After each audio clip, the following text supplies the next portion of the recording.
নমস্কার বন্ধুরা, কেমন আছেন সবাই? Welcome to my cooking channel মায়ের সহজ রান্নায় সবাইকে জানাই স্বাগত। আজকে আমি কাতলা মাছ দিয়ে একটা রেসিপি করে দেখাবো। বিয়ে বাড়িতে গেলে আমরা প্রায় খাই কিন্তু দই কাতলা। বাড়িতে বানাতে গেলে অনেকেই ভাবতে থাকেন বাবা এত ইনগ্রিডিয়েন্টস লাগবে, দরকার নেই। আমি গরমেই আপনাদের দই কাতলা বানিয়ে দেখাচ্ছি। খুব সাধারণ ঘরোয়া যেসব মশলাগুলো রোজই আমরা প্রায় ব্যবহার করি সেই সব মশলা দিয়েই আজকের রেসিপিটা করে দেখাচ্ছি। কাতলা মাছের আমি 4 পিস নিয়ে নিয়েছি। পেটি, গাধা, সব রিং পিস সব শুদ্ধই আমি নিয়েছি। আপনারা যে কোনো পছন্দ মতো পিস নিতে পারেন। আমি শুধু একটু নুন আর হলুদ অল্প মাখিয়ে রেখে দিয়েছি। এইবারে আরও কিছু মশলা দিয়ে আমি মাছটাকে ম্যারিনেট করব। আমি কিন্তু সবই আমার মাছের পিস অনুযায়ী দিচ্ছি। আপনারা কোয়ান্টিটি বাড়ালে বা কমালে সেই অনুযায়ী মশলাগুলো দেবেন। আমি এখানে হাফ চামচের মতো ধনে গুঁড়ো দিয়ে দিচ্ছি। সেম কোয়ান্টিটিতে আমি দিচ্ছি জিরের গুঁড়ো। দই কাতলা তখন দই তো দিতেই হবে। আমি টক দই এখানে দিচ্ছি। আমি একবারে মাছটাকে কিন্তু ম্যারিনেট করে দেব। আমি 4 পিস মাছের জন্য 4 চামচ আমার টিস্পুন, সেই জন্য টেবিল স্পুন অনুযায়ী আমি 4 টেবিল স্পুন আমি দই দিলাম। এটা দিয়ে আমি খুব ভালো করে ম্যারিনেট করে রেখে দেবো।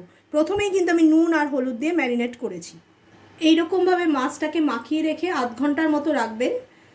মিনিমাম 10 মিনিট কিন্তু রাখতেই হবে যাতে মাছের মধ্যে মশলাগুলো ঢুকে যায়। আমি কিন্তু কাঁচা মাছ দিয়ে করছি। আপনারা যদি ভাজা মাছ করেন তাহলে মাছটাকে আলগা করে ভেজে নিয়ে তারপরে কিন্তু ম্যারিনেট করে নেবেন। দই কাতলা বানানোর জন্য যে মশলাটা লাগবে সেটা আমি প্রথমে বানিয়ে নেব, তারপরে আমি রান্নাটা শুরু করব। প্রথমেই আমি একটা কড়াই নিয়ে নিয়েছি। কড়াইতে দিয়ে দেবো কিছুটা জল।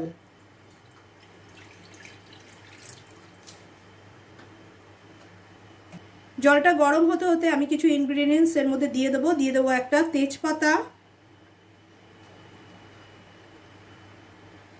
এইটুকু আদা,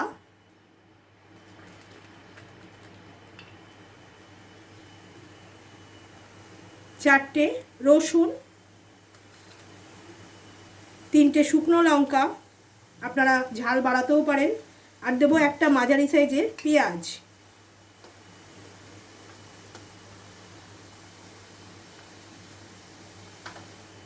আমি এখানে কিছুটা চারমগজ দিয়ে দিচ্ছি। আপনারা কাজু বা আমন্ডও দিতে পারেন। আমি এখানে কাজু আর আমন্ডটা দিলাম না, চারমগজ দিব। আর আমি দেবো একটুখানি পোস্তটাকে আমি গুঁড়ো করে রেখে দিয়েছি। আমি মিক্সিতে একবারে বেটে নেব। 1 চামচ পোস্ত দেবো এর মধ্যে। গোটা জিরে 1 চামচ, গোটা ধনে 1 চামচ, লঙ্কাগুলো আপনারা সিডগুলো বের করেও দিতে পারেন, তবে এই ঝালই দেবো আমি। আপনারা চাইলে শুকনো লঙ্কা না দিয়ে কাঁচা লঙ্কাও দিতে পারেন। এবারে এটাকে খুব ভালো করে আমি একটুখানি সেদ্ধ করে নেবো। আমার যেহেতু পোস্তটা গুঁড়ো করা আছে সেই জন্য আমি বাটার সময় 1 চামচ পোস্ত দিয়ে দেবো। আপনারা এর মধ্যে আরও অনেক ইনগ্রিডিয়েন্টস দিতে পারেন, তবে আমি এই সামান্য ইনগ্রিডিয়েন্টস দিয়ে আজকে করে দেখাচ্ছি আপনাদের। খেতে কিন্তু খুব ভালো হয়। আমি এবার একটু ঢেকে রেখে এটাকে সেদ্ধ করে নেবো।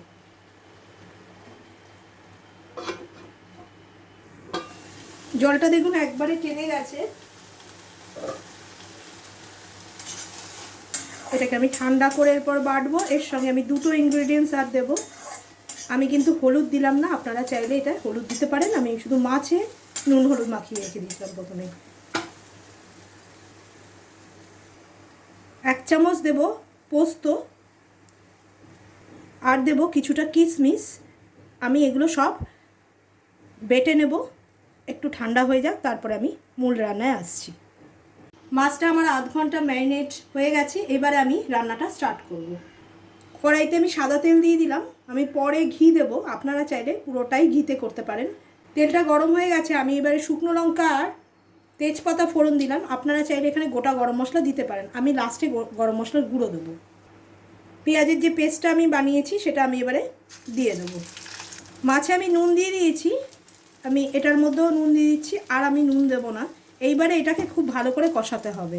আমি এবারে মিক্সি ধোয়া জল দিয়ে ভালো করে কষিয়ে নেব। আমি ঢেকে ঢেকে জল দিয়ে দিয়ে ভালো করে আমি এটা কষিয়ে নিয়েছি। আর এটা যেহেতু আগে থেকে সেদ্ধ করা ছিল, মশলাগুলো মোটামুটি সবই কষে গেছে, বেশি কষাতে হবে না। এইবার আমি মাছগুলো এর ভেতরে দিয়ে দেবো একটা একটা করে। মাছগুলো যেহেতু কাঁচা সেহেতু খুব আলগা হাতে আলতো করে নাড়াচাড়া করবেন।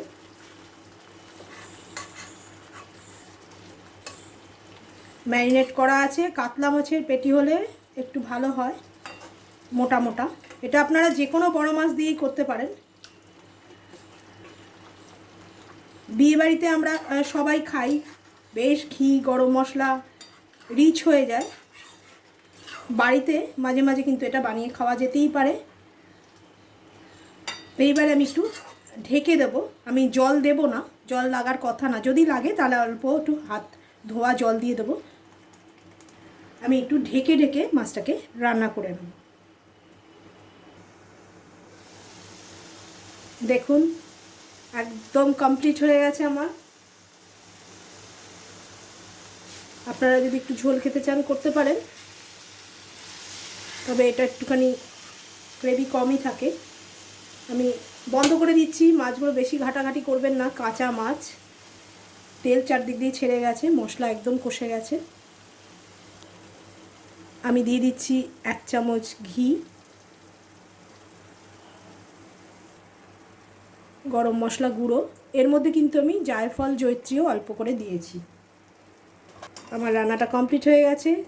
খুব সহজে আমি বানিয়ে দেখিয়ে দিলাম আপনাদের এই রান্নাটা। আপনারা বাড়িতে ট্রাই করে দেখতে পারেন, বেশ ভালো লাগবে খেতে। আর এটা কিন্তু সমস্ত রকমের রাইসের সঙ্গেই যাবে, এমনকি প্লেন রাইসের সঙ্গেও কিন্তু এটা খুব ভালো লাগবে খেতে। গরমে অনেক সময় একদম পাতলা ঝোল রান্না সবসময় ভালো লাগে না, তখন কিন্তু এই রকমই একটু হালকা অথচ রিচ খাবার বানিয়ে আপনারা খেতেই পারেন। তাতে যেহেতু পোস্ত আছে শরীরটাও ঠান্ডা হবে। আমি এবার স্ট্যান্ডিং টাইম দেবো, তারপর আমি আপনাদের প্লেটিং করে দেখাচ্ছি। বিয়েবাড়িতে আপনারা তো অনেক দই কাতলা খেয়েছেন, খুব স্পাইসি হয় ওটা। সেম দই কাতলা আপনারা এরমভাবে বানিয়ে খান, টেস্টে কিন্তু কোনো চেঞ্জেস আসবে না, একদম সেম টু সেম হবে। আর আপনাদের বাড়িতে যারা গেস্টরা আসবে তারাও চেটে ফুটে খাবে। এই রান্নাটা আপনারা অবশ্যই কিন্তু সাদা গরম ঝরঝরে ভাতের সাথেই খাবেন। আর এই রান্নাটা কিন্তু শরীরের পক্ষে বেশি হেলদিও। বেশি বেশি করে ভিডিওটাকে লাইক করবেন, বন্ধুবান্ধব আর রিলেটিভসদের সাথে বেশি বেশি করে শেয়ার করবেন। আর আপনাদের রান্নাটা কেমন লাগলো আমাদের কমেন্টের মাধ্যমে কিন্তু জানাতে ভুলবেন না। আপনারা যারা এখনও সাবস্ক্রাইব করেননি তারা সাবস্ক্রাইব করে অল বাটনটি প্রেস করে দেবেন, এমনি নতুন আর সুন্দর ধরনের রান্নার নোটিফিকেশন পাওয়ার জন্য। আর আমাদের একটা ফেসবুক পেজ আছে মায়ের সহজ রান্না বলে, যারা ওটাকে এখনও ফলো করেননি তারা ওটাকে অবশ্যই ফলো করে দেবেন। ধন্যবাদ।